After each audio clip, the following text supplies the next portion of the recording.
Okay, here's a wild one for you. How does a, spectacularly failed dating site, pretty much on the brink of bankruptcy, somehow become the second most viewed website in the entire world, worth, hundreds of billions of dollars? Yeah, it sounds completely made up, doesn't it? Like something out of a movie. But that is actually the real story. So welcome, everyone. We're doing a deep dive today into what you could only call the insane history of YouTube. And it's not just about tech. It's this crazy, unpredictable ride, pivots, things going viral out of nowhere, money crises. Yeah, and just constantly having to adapt. We're going to track through the different phases, from those really shaky, surprising beginnings, the whole creator economy kicking off, right up to the infamous apocalypse, major scandals that really shaped. And our mission really is to pull out those key moments, the surprising facts that, made YouTube. You'll find out how clever thinking, sometimes just sheer accident, and this relentless need to change, let it reshape the internet completely. And maybe most importantly, we want to look at that core struggle it always seems to have, trying to keep viewers, creators, and advertisers happy all at once. It's not a side issue. It's the main ongoing challenge that still defines. Definitely. So let's jump in right back to the start. Right. So the story starts, maybe not where you'd expect, not some dorm room, but PayPal headquarters. Back in 2005, you've got these three ex-PayPal guys, Chen, Chad Hurley, and Jawed Karim. Smart guys, ambitious. They used to grab lunch, brainstorm ideas for their own internet. And that first big idea came from, remember Hot or Not, that site where you rate people's photos? Oh, yeah, definitely. So the YouTube founders thought, okay, what about a video version? People upload clips of themselves, others rate them, maybe, connect for dating. That was exactly it. Even the name YouTube, you on the tube, the TV, and their very first slogan was, tune in, hook up. Pretty clear signal, right? Yeah, no ambiguity there. And they even registered the domain name on Valentine's Day 2005. So they were all in on this dating angle. But here's where it gets, kind of funny and painful. They worked like crazy for months, launched the beta on April 23rd, 2005. Jawed uploads that first ever video, the one him at the zoo, talking about elephants. The elephants, yeah. Iconic now, but back then? Back then, nothing. The dating site was a total ghost town. Yeah. They actually tried offering women $20 on Craigslist to upload videos. $20. Wow. And still, crickets. Nobody was using it for dating. Yeah. Imagine putting all that effort in, thinking you've got the next big thing, and just silent. Must have been crushing. Absolutely. It really shows you, doesn't it? Your initial idea, your hypothesis about what people want can be just completely wrong. So what happened? Well, something interesting started. Users were uploading videos, not dating videos. It was snowboarding fails, people's cats doing weird things, guys doing backflips, random life stuff. Got it. And the founders, they noticed this. They saw this accidental use case, and pretty quickly, actually, they made a massive pivot. They basically said, forget dating, let's just be a place to store and share any kind of video. And that worked. Instantly, uploads just skyrocketed. They went from basically 0 videos for a whole week to people uploading stuff every single day. So the lesson there is sometimes your users tell you what your product actually is. Yeah. Even if it's not what you intended. Exactly. It's about being willing to see that, to admit your first idea wasn't it, and pivot based on what people are actually. That takes some guts. Okay, so they pivoted. But just being a video dump wasn't the whole story, right? There was a tech side to this too. Oh, definitely. This pivot was crucial, but YouTube also had this kind of hidden technical edge that really made a difference. Because online video itself wasn't totally new, right? People had tried since the late 90s. Yeah, absolutely. Sure.com, other sites. But the hurdles were huge back. Think about it. Hosting big video files cost a fortune. Right. Then you had all these different video formats from different cameras. Would yours play on my computer? Total nightmare. And internet's downloading even a short clip. So it was just clumsy. Very clumsy. And this is where YouTube made a really, really smart move. They decided to use a dirty Flash. Flash. Remember Flash? Oh, yeah. Now, Flash was this free plugin that pretty much everyone already had in their browser. And what it did was it took all those different video formats people uploaded and converted them into one single universal format that just played. So that was the genius. Not inventing a new format, but making all the existing ones work together seamlessly for the user. Exactly. It was like a universal translator for video. Suddenly, you didn't care what camera someone used. Plus, Flash did 2 other key things. It compressed the files so they were smaller, and it streamed them. Streaming, meaning you didn't have to download the whole thing first. Right. It sent the video in little chunks. So it started playing almost immediately. Fast, free, no downloading, just share a link. Combine that with a really simple, clean interface. Boom. Way more accessible than anything else out there. It's interesting. They didn't invent some brand new revolutionary tech. They just cleverly used what was already available, like Flash, to solve the biggest pain point. That's a key insight. It was very much a right place, right time situation. leveraging existing tools in a smart way to make video sharing. Okay, so the tech is smooth, the platform is open. What happens next? How does it spread? Virality, pure, unadulterated virality. This is 2005, remember? And the biggest social network is MySpace.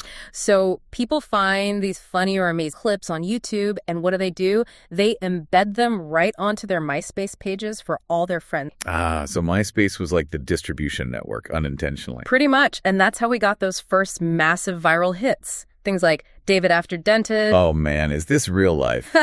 Yeah. An Evolution of Dance, Charlie Bit My Finger. These things got millions and millions of views. They became like early internet culture touchstones. So it's that classic snowball effect, right? Viral hits, bring more people upload stuff. Some of that goes viral. Exactly. The growth curve just went vertical. But, and this is the crazy part, while everyone outside saw this exploding success story, inside YouTube, it was total panic mode. Panic? Why? They were winning. Because they were bleeding cash. Remember that technical side? Hosting videos, especially popular ones getting millions of views, costs a lot in bandwidth. Oh. Their initial hosting deal, that super cheap $129 a month unlimited thing, gone. As soon as their usage spiked, the hosting company said nope and started charging them based on how much data they used. Oh, wow. So more popular meant more expensive. Way more expensive. Steve Chen was apparently putting thousands and thousands of dollars onto his personal credit card every month just to keep the servers running. Oh, my God. On his credit card. Yeah. And they still had basically no way to make money, no real ad system yet. Every new user, every view was actually digging them deeper into a financial hole. They were heading straight for bank fast. So they're desperately pitching investors, I assume. Desperate. But for months, no dice. Most VCs looked at it and thought, great idea, users love it, but video hosts too damn expensive, you'll never make money. So the very thing making them popular was also making them seem like a terrible investment. Exactly. It looked really, really bleak. And then a barbecue saved them. A barbecue? Seriously. Jawed Karim is at this barbecue chatting with an old colleague from PayPal. The colleague mentions he just got married, went on his honeymoon, but couldn't figure out an easy way to share the videos with fans. And Jawd's like, try YouTube. Pretty much. He helps him upload the video. Now, Jawd didn't know it at the time, but this former colleague now worked for Sequoia Capital. The Sequoia Capital? Yeah. Big-time VC firm. The very same. The guy was impressed by how easy YouTube was to use for his honeymoon videos, saw the potential, and made the connect just like that. Sequoia came in with a $3.5 million investment in November 2005. Wow. Talk about a close call. Saved by a honeymoon video at a barbecue. It really shows you how much luck and, personal connections can play a role. They were walking such a fine line between massive success and total failure. Okay, so they've got cash now. What's the next? They finally move into a proper, albeit tiny and apparently rat-infested, office above a pizza place. Glamorous. Hey, it was a start. They could hire. And around this time, they add a feature that seems so simple now, but was actually pretty revolutionary for them. The subscribe button. The subscribe button. Why was that such a big deal? Because it shifted things from just watching random videos to following creators. It started building actual communities. People weren't just visiting YouTube. They were connecting with specific channels, specific personalities. Creating loyalty. Exactly. And fostering that regular engagement. This wasn't just a repository anymore. It was becoming a platform for creators. And the growth just kept accelerating. By January 2006, 25 million days. But wait, what about MySpace? Weren't they still the main source of traffic? How do they feel about YouTube blowing up? Not happy. Not happy at all. MySpace realized YouTube was basically siphoning off its users' attention and time. So they declared war. War. What do they do? They started blocking YouTube links on MySpace. If you typed YouTube in a comment, it might get censored. And they launched their own direct competitor, MySpace Videos. Ouch. Losing your main traffic source and having the giant platform attack you directly. That sounds like game over for most startups. You'd think so. But this is another fascinating twist. Losing MySpace traffic didn't stop YouTube. In fact, its growth exploded even more right after. How? Why? Because the community was already taking root on YouTube itself. People weren't just finding videos via MySpace anymore.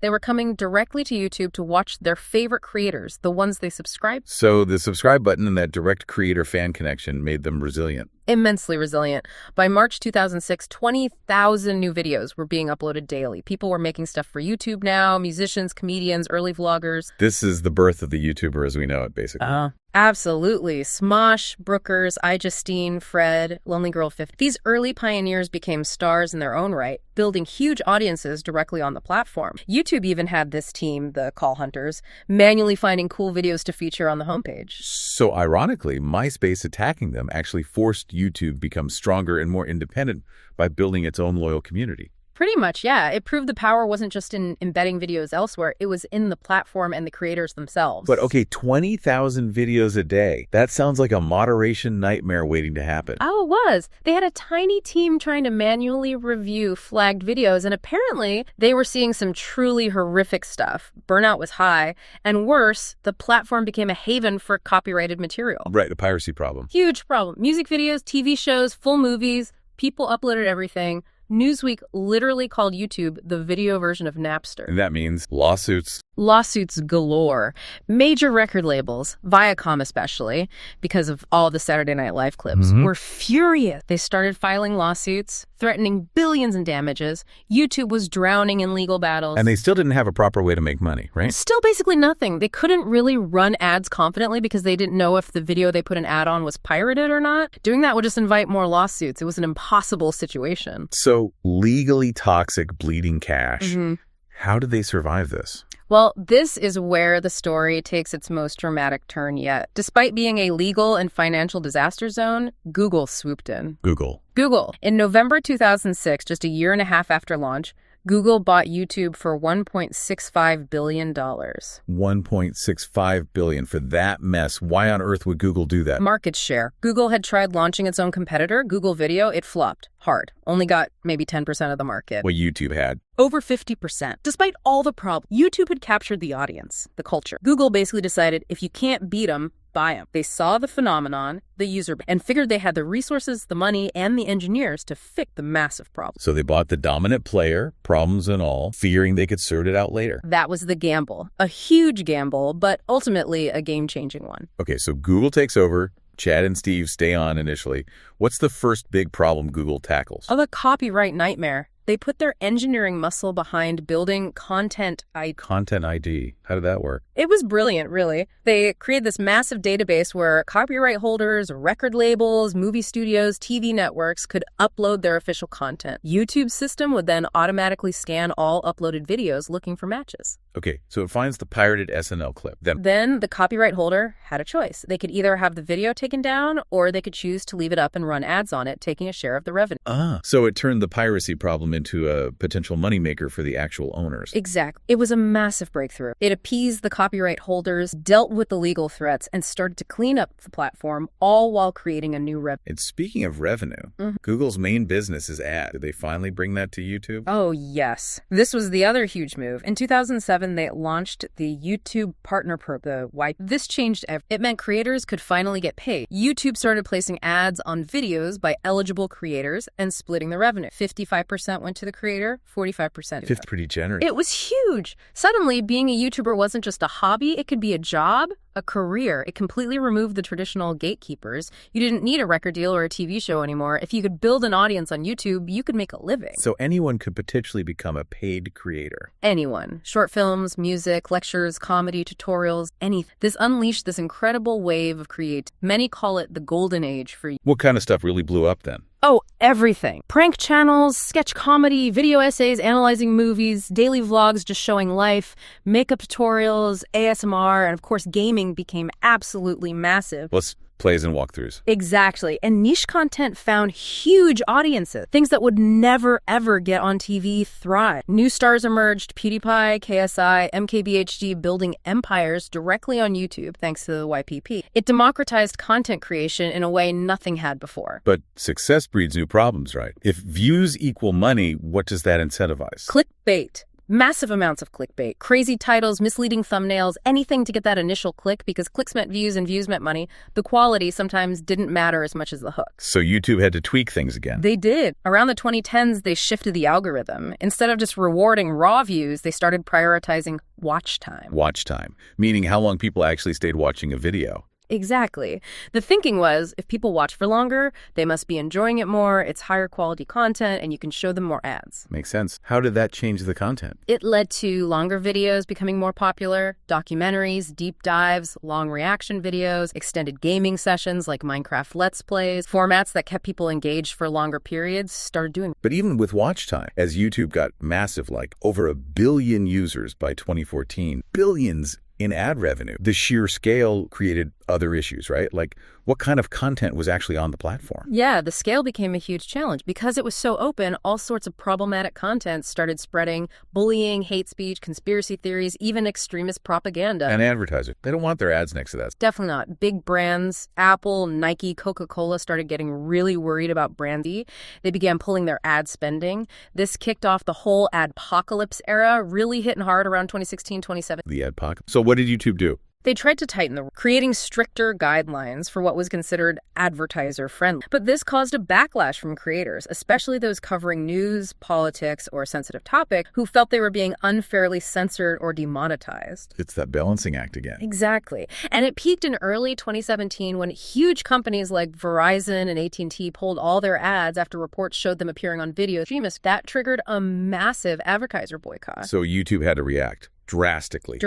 They basically unleashed the algorithms in a huge blanket. Millions of videos got demonetized, age-restricted, sometimes just removed entirely. Whole channels got caught in the crossfire. The algorithms are. Far from it. And the biggest mistake YouTube made was not communicating these changes. People woke up one day to find their income just gone, off no explanation, Many innocent creators got hit, and some were basically forced. Wow. That must have destroyed trust between the platform and its creators. It absolutely damaged it. It highlighted that fundamental tension. How do you keep an open platform safe for advertisers and society without alienating or unfairly punishing the creators who make the platform what it is? There are no easy answers there. And the bad headlines didn't stop with the adpocalypse, did they? There were specific creator scandals, too. Yeah, the platform faced intense scrutiny over things like PewDiePie using anti-Semitic jokes in 2018 and Logan Paul's incredibly ill-judged suicide forest video in 2017. What made the Logan Paul thing even worse was that YouTube's own algorithm promoted it to the trending page. Oh, that's bad. Exposing it to potentially millions of young. Exactly. Then you had the Elsagate scandal. Elsagate. It involved disturbing, often violent, animated videos using characters popular with kids, like Elsa from Frozen or Spider-Man. Somehow these videos were getting past filters and into the YouTube Kids app. Yeah, cue another advertiser freakout. More parental outrage. And then, even darker, reports surfaced about networks of child predators using the comment sections on seemingly innocent kids' videos to timestamp moments they found suggestive. That's horrifying. Truly horrifying. YouTube went into full crisis mode, shut down all comments on basically all videos featuring minors, which, while necessary maybe,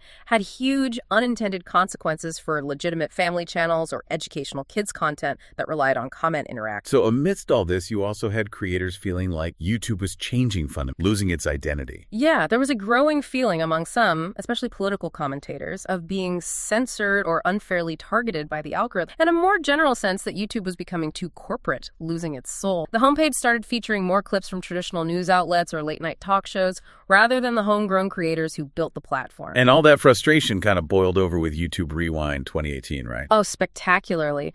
That video became, and I think still is, the most disliked video. Why? What was so bad about it? It just felt completely tone deaf to the community. It focused heavily on mainstream celebrities like Will Smith and John Oliver, while sidelining many of the actual YouTubers who'd had huge years. It ignored major trends and controversies on the platform. It just felt sanitized, overly corporate, and completely disconnected from what actual users cared about. A symbol of the disconnect. Exactly. It perfectly illustrated that ongoing struggle YouTube has trying to balance that three-legged stool you mentioned: viewers, creators, and advertisers. You lean too far one way, the others get shaky. Pleasing advertisers might anger creators. Promoting certain creators might annoy viewers. It's this incredibly difficult, constant balancing act. And they need all three legs to stand, right? Viewers for the audience, creators for the content, advertisers for the money. Precisely. Lose one and the whole ecosystem wobbles. Managing that at the scale YouTube operates, inherently complex and fraught with trade-offs. Okay, so it sounds like a platform constantly lurching from crisis to crisis. Yeah. YouTube is bigger and more dominant than ever today. It's genuinely remarkable, isn't it? Despite everything, it just keeps adapting and growing. How has it stayed on top, especially with new competitors? It's been incredibly savvy at responding to threats. TikTok blows up with short-form video. YouTube launches Shorts in 2021, and reports suggest Shorts views might have even surpassed TikTok's already. Wow, really? Yeah. Twitch dominates games. YouTube throws money at big streamers to lure them over to YouTube Live, aggressively competing. They've even managed to become the most watched streaming platform on actual TVs, beating Netflix and others. So they're not afraid to fight back and evolve. And what about the creators themselves? Has that landscape changed? Dramatically. You still have plenty of people making simple personal videos in their bedrooms, but the biggest now, people like Mr. Beast, they're operating on a completely different level. How so? They're essentially running multi-million-dollar budgets for single videos, huge teams, elaborate sets and challenges. It's become incredibly professionalized at the top. Definition of a YouTube creator is much broader. So looking back at this whole insane journey, what's the last? Well, fundamentally, YouTube pioneered the idea that being an online creator could be a real job, a legitimate career. It's paid out billions and billions of dollars directly to creators over the years. And for us, for viewers, it's become this indispensable utility. We use it for news, entertainment, learning how to fix things, education. It serves so many functions in daily life. It really has woven itself into the fabric of the internet and, well, modern life. Absolutely. Despite all the bumps, the crises, the controversies, its ability to adapt, innovate, and just survive, So we've traced this incredible path from that quirky, failed dating site, nearly bankrupt, to this global internet giant, a story defined by radical pivots, explosive growth, near-death experiences, huge fights with competitors, and always that struggle to balance its Yeah, the history is just a masterclass in adaptation, but it also lays bare that core tension, doesn't it? Building something this massive that tries to serve everyone, viewers, creators, advertisers, inherently challenging. So as YouTube keeps changing, facing whatever the next challenge is, maybe the big question is, can it ever truly keep all three legs of that stool, viewers, creators, advertisers, equally happy and stable? Or is that constant, maybe impossible balancing act actually its true ongoing legacy? That's definitely something to think about. Is the struggle the destination?